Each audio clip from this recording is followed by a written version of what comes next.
Donc chacun se présentera.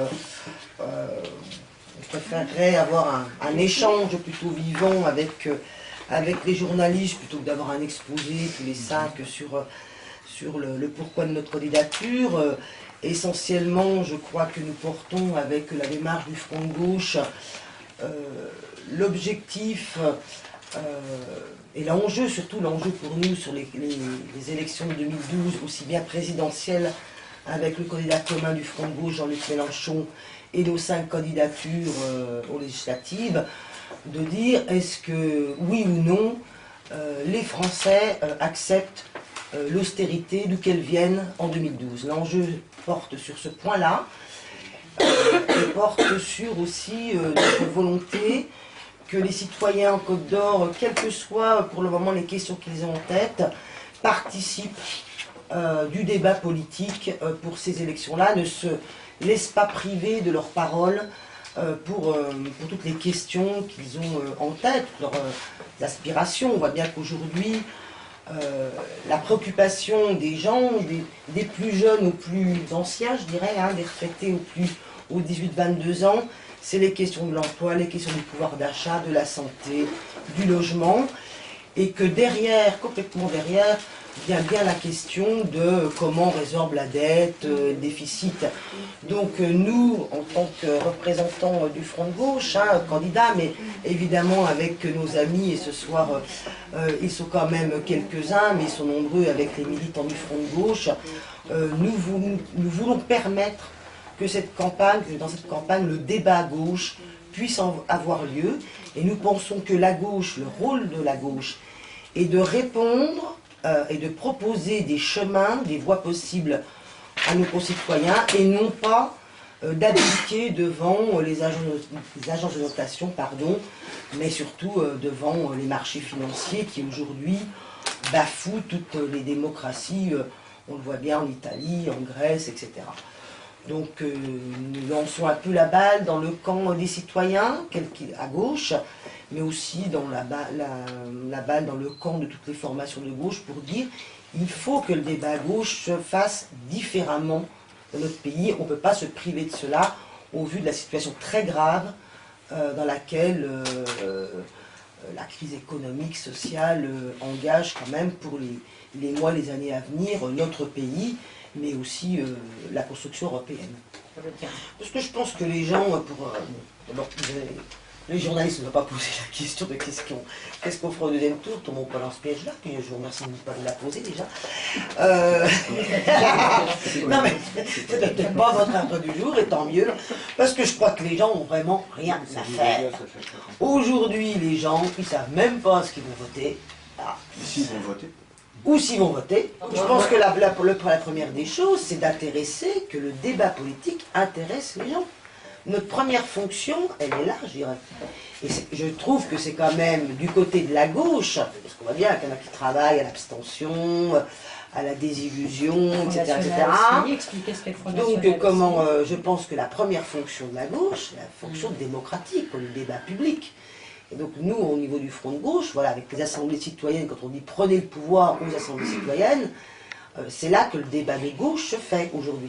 Dans les assemblées citoyennes qu'on initie en Côte d'Or comme partout dans le pays.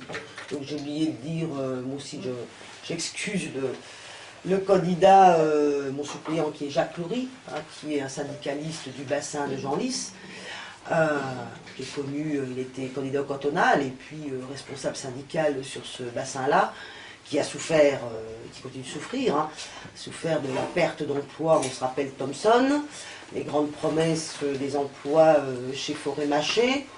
Maintenant on dit que c'est Unilever qui a envoyé les salariés licenciés d'Unilever à Mora, parce que bon, moi je dis Unilever, parce que Mora ce n'est qu'une filiale d'Unilever, qui travaillerait à Forêt-Mâché. Donc nous on va aussi les rencontrer, ces travailleurs qui sont à Forêt-Mâché, donc entreprise de logistique, qui n'ont aucun moyen de locomotion collectif pour se déplacer.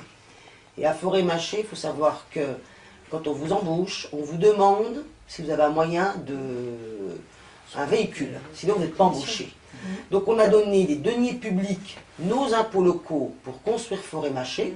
voilà, qui a déjà sévi dans l'est de la France, hein, en gros tous les bassins industriels en désindustrialisation, donc avec force de fonds publics. On les a installés, malheureusement, je pense que les collectivités locales se sont trompées de financer cette entreprise-là, en plus avec aucun caractère écologique, hein. À côté de l'autoroute, alors qu'on a Pagny à côté, voilà. Je pense que c'est un exemple sur la 3e circonscription, moi qui me tient à cœur parce que je me suis un petit peu battue sur ce dossier-là, mais que je trouve qu'il est une ineptie au niveau social, économique et écologique d'avoir financé cette entreprise alors qu'on avait les moyens, on a les moyens en Côte d'Or, les infrastructures, de faire autrement. Donc voilà, je voulais excuser Jacques Loury qui connaît bien la situation du Val-de-Saône avec le Copiéval qui s'est beaucoup battu sur Thomson, la Seigneurie, la SMT, qui est un bassin aussi démographique qui prend en importance aussi, Jean-Lys. Voilà, puis je voulais aussi présenter le suppléant Chris. Bon, peut-être que Delphine va nous... Delphine, elle, la candidate titulaire, va nous rejoindre, elle a peut-être rejoint un petit problème, mais la présence de Christophe Monin, qui est candidat suppléant sur la 5e circonscription. Elle m'a annoncé dès maintenant de prendre note dans les agendas pour les Côtes-d'Oriens, le meeting sur l'agglomération dijonnaise avec le Front Jean-Luc Mélenchon, le candidat commun, Pierre Laurent, qui est président du Conseil national, du collectif national de la campagne, certainement aussi d'autres personnalités nationales d'une des organisations. Voilà. 24 janvier. Le 24 janvier dans l'agglomération dijonnaise. Vous n'avez pas la salle encore. Comment? Vous n'avez pas la salle encore. Les choses sont encore pas complètement arrêtées. On en discute un peu. En tout cas, le 24 Mais en tout cas, le 24 janvier, où que ce soit, ça sera. Voilà. De toute façon, Ça restera le vous allez 24 entendre parler janvier. aussi bien par une campagne d'affichage que de tracts et... Sur la 2e circonscription, Elle est venue ce au serait cours de quelques soirées automatiquement électorales. quelqu'un de la diversité visible. C'est pas sur ces critères-là qu'elle a pas été J'ai choisie. jamais été candidate de la diversité visible, Oui. j'ai commencé Mais à 18 ans et j'en ai C'est pourquoi 35. je dis ça. Donc en même temps, je pense qu'on a des salariés qui sont en inquiétude sur l'emploi. Donc voilà, moi j'ai un peu cette question-là pas qui me tient à cœur moi, mais je pense qu'il y a une vraie question. La question de l'emploi arrive en numéro 1 pour les jeunes. Je suis évidemment très soucieuse de la question de la jeunesse, pas parce que je suis responsable national sur la question de la jeunesse au PCF, mais parce que je pense que la situation qui leur est faite est inadmissible. Voilà. Une société qui ne pense pas sa jeunesse est une société qui se meurt, qui n'a pas d'avenir. Donc je pense que le côté de la gauche et le front de gauche tient à relever ce défi-là avec les jeunes, pas pour eux, mais avec les jeunes.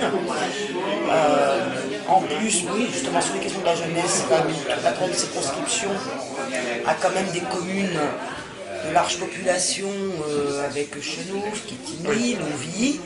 Donc il y a aussi la question de la jeunesse qui est maltraitée, je dirais, à tous les égards, au niveau social, au niveau de l'enseignement, encore maltraitée pas par les enseignants, mais voilà, au niveau du chômage, mais aussi au niveau des questions du contrôle aux faciès, ça se vit.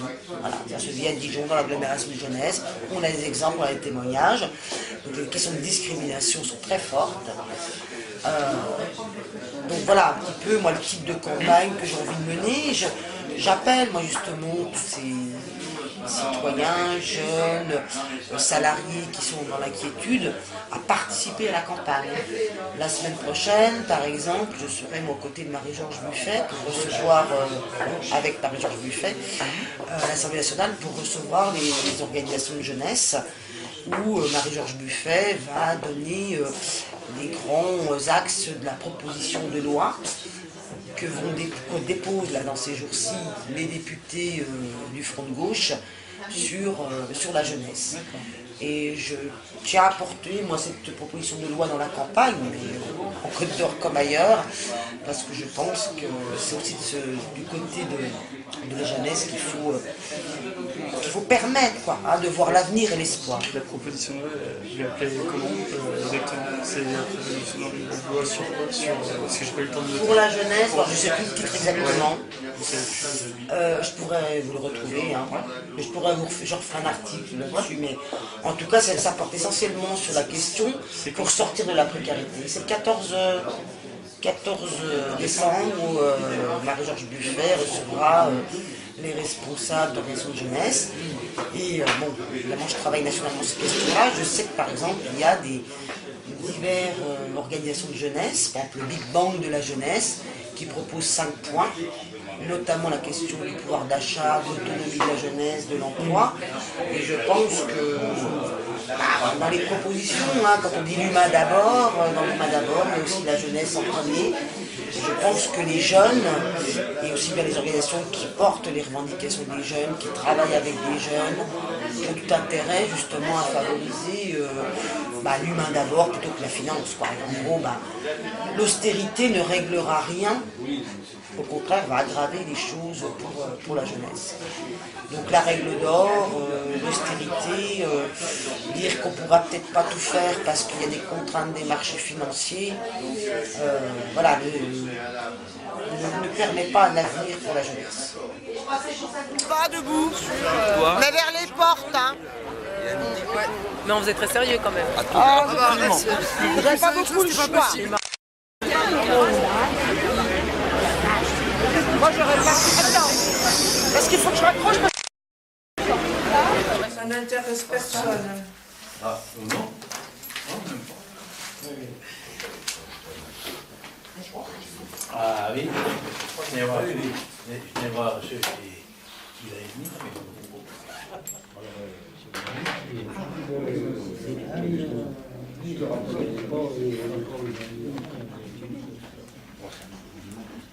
Normalement, début de semaine, le grand froid s'arrête, c'est ça? Il y a de la neige. On a de la neige la semaine prochaine et apparemment ça durerait jusqu'à fin février. Oh là, non.